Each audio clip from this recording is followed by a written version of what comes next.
Is it working? Can I make videos again? I was home the last 2 days and trying like hell to make my daily videos, but I was encountering so many issues with my computer that I was literally incapable. My Fortnite must have crashed a dozen times. I did probably 8 hours of troubleshooting with a lot of Archer's help. I've got new computer components on the way, and I probably can't stream for the next week, as it appears as though my CPU cooler is failing, because I am just sitting on Fortnite up to 70C, and at my desktop, it's like 65C. For those of you who have no idea about computers, I should be 50 or less, and fans are at full tilt at like 70C. So, yeah, it's been a journey, but I am on Windows 11 now. Oh yeah, this picture is like huge resolution. Anyway, I'm on Windows 11 now. You can barely tell. And yeah, I've done a lot. Okay, all right, that's the intro. That's where I've been for the last couple of days. I need to catch up on the weekly stuff because Wednesday is when it all went to crap. Survivor Supercharger is available this week. On the daily side of things, we do have the Crypts Dungeon Daily. So if you want some tickets, Gold, and Battle Pass XP, that is there for you.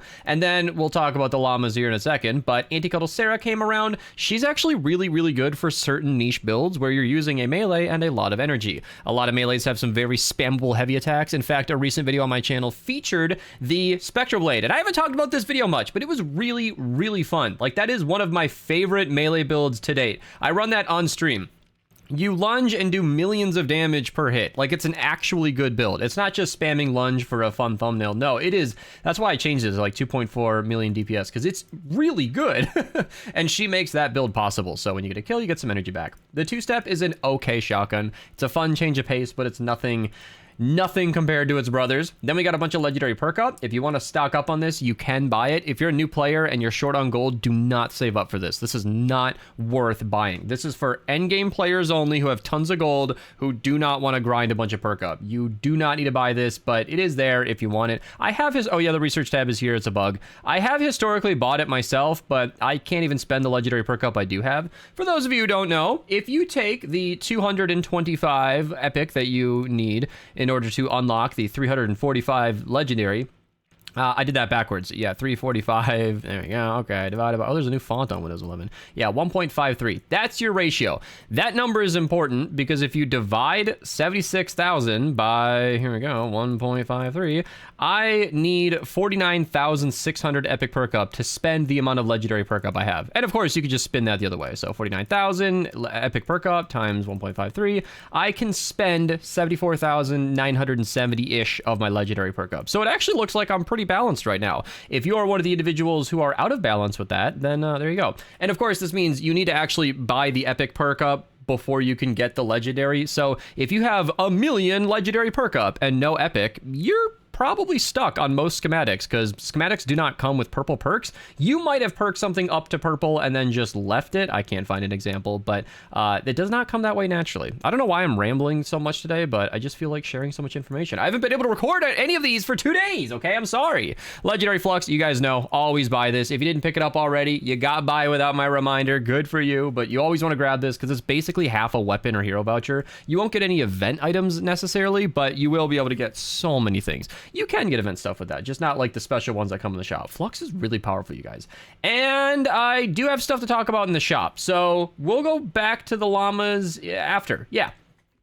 Reminder, every 2 weeks, whoever you're supporting, their code does clear. This is intentional. Epic doesn't hate you. They don't hate creators. They just want to make sure that whoever you are supporting, you are actively supporting. It's not someone's code you stuck in a year ago and forgot about. They want you to be actively supporting that creator, and it is my job to remind you. It is not Epic's job. Yes, it sucks when you buy something using someone's code and you thought you were supporting them. The refund system exists if you're that serious about it. It's not a big deal. It loses me $1 or $2. It's a sad face moment, but life moves on. If you do want to support me, code Mista at your checkout. I get 5% of your purchase in real life dollars. I support like between Archer and FortniteDB because FortniteDB is an extremely useful tool I use on a daily basis. And Archer sat with me for 4 hours yesterday. I think he was playing Fallout in the background. He's chilling, but I was pulling my hair out over my computer. It was a mess. I had to prop that thing open several times. And the Nike Swooshman bundle is here. This is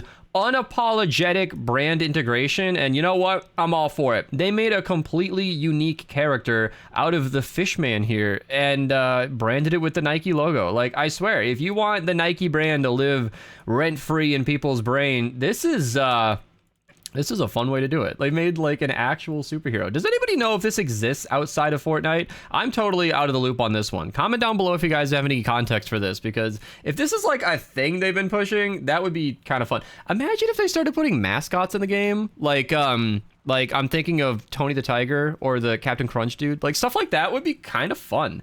Brands should just shamelessly advertise in this game. I mean, they've already been doing it. Like, I'm down. I think that'd be fun. Anyway, that's actually pretty cool. You'd think I'm supposed to hate, like, ooh, big evil company uses sweatshop working child labor to make cheap products for Americans, and then they're overpopulating the world with too many fabrics, so much so that every being on the planet is completely clothed and is just piling up in landfills in third world countries.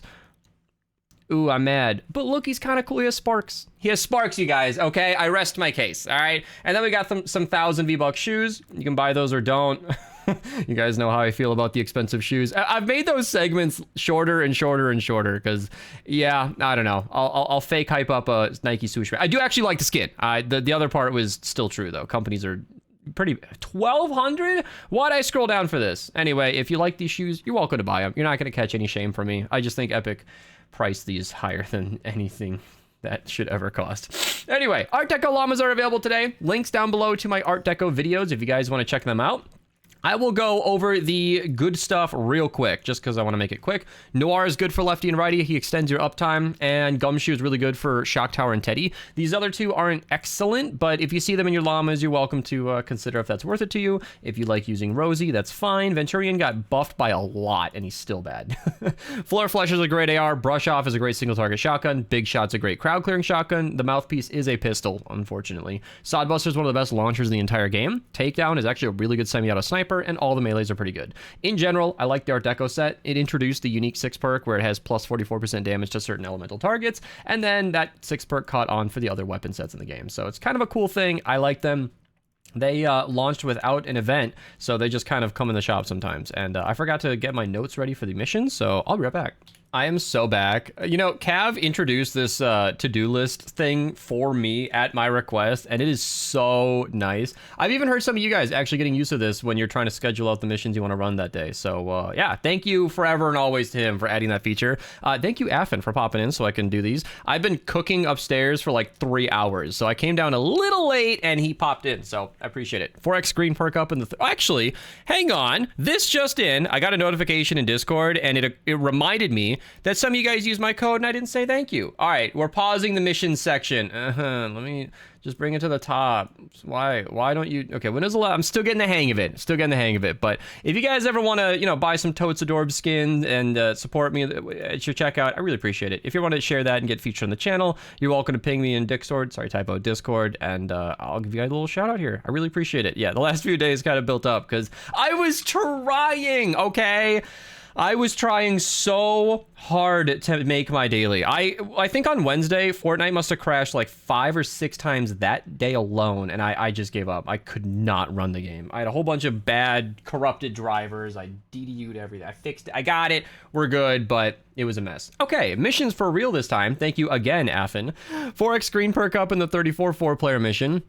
Then okay, I'm sorry. I'm way off track, but I mentioned the Survivor Supercharger earlier, right?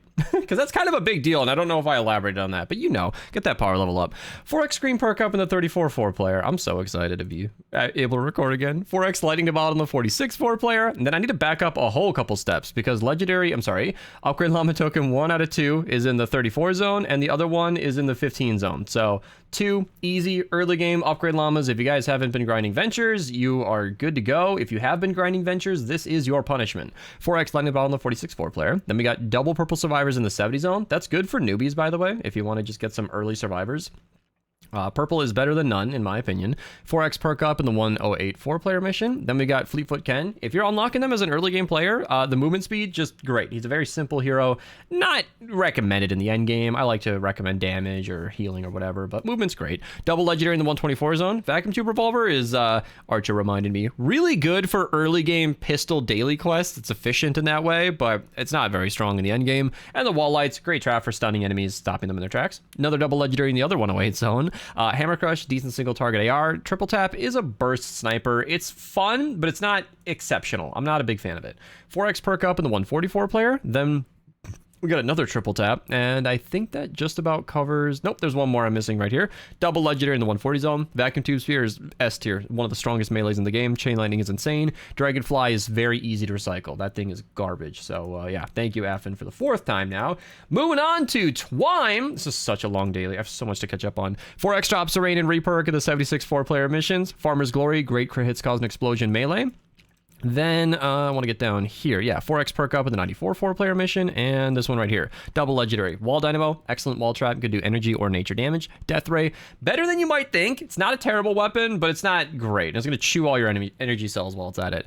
4x Lightning the Bottle in the 108 4-player. It's one of those weapons that's fine, but there's so many weapons that are better in that caliber. Anyway, legendary survivor number 103 is in the 108 zone, and it's usually a bad sign when we see it that early in Twine. 4x Lightning the Bottle in the 116 4-player. The second one is in the 124 Cat 3, so working up. 4x drops the rain in the 124 4-player mission, and the third one is somewhere up here. Yeah, it's a resupply, easy mission if you want something to go do, but yeah. Resupply is so fun. You could queue that. I don't think you need to do anything more than like the first medal, like search some stuff or whatever, and then yeah, basically just walk away, go make yourself some food. 5x Eye of the Storm in the 164 player, 5x Reperk, which is great. Easy modifiers on these if you wanted to grind out that hero. Wow. Survivor Supercharger, 3rd try is the charm. That's what they say, right? 3rd time's the charm. Double legendary in the 52 zone. Ranger is my personal favorite AR. It's not the best, but I like it a lot. And the Hammer Crush, mentioned it earlier, is a decent single target semi-auto weapon. That's why I say single target, because semi-auto covering a crowd is tricky. Space Evader is a pistol that bounces around a lot, kind of fun to use. And the Vindertech Blazer is an SMG that got buffed, but it's still not great. Like, I don't recommend it, but it's there if you want it. So, you know. Vindertech Blazer again, and the Freedom's Herald. It explodes. It's like an explosion pistol. Kind of fun in that way. So, you know, there you go. Check it out if you're interested. Then Plankerton, the only thing I have note is right down here. 4x drops rain in the 24 player, and that's the early game covered. That's it. That's the daily. We're over the 12-minute mark, so I'm not going to elaborate much, but yeah, my 1060 is no longer supported by NVIDIA drivers, so I have to replace that. Got a 3050 in the mail. I had so many miscellaneous computer issues that I think it was just time to get off of Windows 10. Archer assured me that Windows 11 has done away with almost every feature I disliked, and frankly, I've been liking it. It's a smooth experience. It's actually improved certain workflows, which is just, I'm impressed. I didn't want to be a hater, and now I guess I'm not. I don't know. And then lastly, yeah, my CPU just straight up overheating. I think it's time. I've had almost 9 years with the fans I'm using and over 3 years with the all-in-one unit that's cooling my CPU. So I think that's just failing. A new one's in the mail, and we'll see about that. So yeah, who doesn't want to suddenly spend $400 to get your computer back to working order? It's not even an upgrade, man. If I'm gonna spend that kind of money, I want to get, like, you know, 2 gigs of RAM or something. Anyway, at least it's not the RAM. Woo! Yeah, no, I did mem test 86, you guys. I ran 5 tests. It took several hours. I was watching Avatar 3. I was busy, but yeah, the memory 100% clear. I totally thought it was the RAM. It did not seem to be the case. So anyway, that's the latest on my PC issues. Looks like we're in a functioning state for the time being, even though my my CPU is at 81C right now. It should not be that hot. Like, yeah. Anyway, problems are in the mail. So that's it. See you guys tomorrow, hopefully. Yeah, tomorrow.